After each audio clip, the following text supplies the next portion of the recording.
Dopo le polemiche e le proteste delle scorse settimane per l'elevato inquinamento in Rio Novo, le categorie del trasporto merci hanno rilevato che alcuni dati forniti da ARPAV presentano delle incongruenze che vanno evidenziate.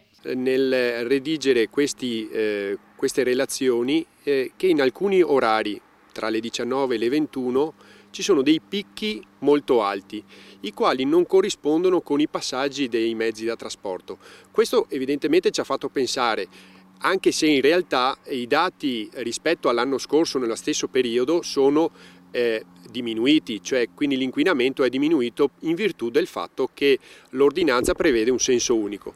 Detto questo, però, questi dati, come dicevo prima, hanno delle incongruenze, quindi riteniamo che non siano proprio i trasportatori i reali responsabili di questo inquinamento, ma forse bisogna andare a trovarlo da altre unità, da altri elementi che possono inficiare nei dati che ARPAV ha relazionato e stilato. I dati pubblicati restituiscono i livelli della centralina collocata in Rio Novo, evidenziando solamente il picco massimo durante la giornata. Di qui una richiesta specifica. Non ci sono solo dalle 19 alle 21, ci sono anche orari della mattina molto presto che non ci vedono, o se non in piccolissima parte, ci vedono nell'effettuare il trasporto, nell'effettuare questo percorso all'interno della città. Quindi è chiaro che chiediamo in modo piuttosto trasparente la verifica puntuale di questi dati, per non vederci, come dire, accusati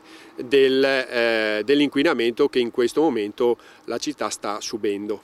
Sul tavolo con l'amministrazione ci sono già alcune proposte. Sperimentare delle colonnine dove le imbarcazioni possono in qualche modo, avendo un dispositivo da dover inserire nell'imbarcazione stessa, collegarsi a queste colonnine e poter usufruire della gru elettrica senza inquinare.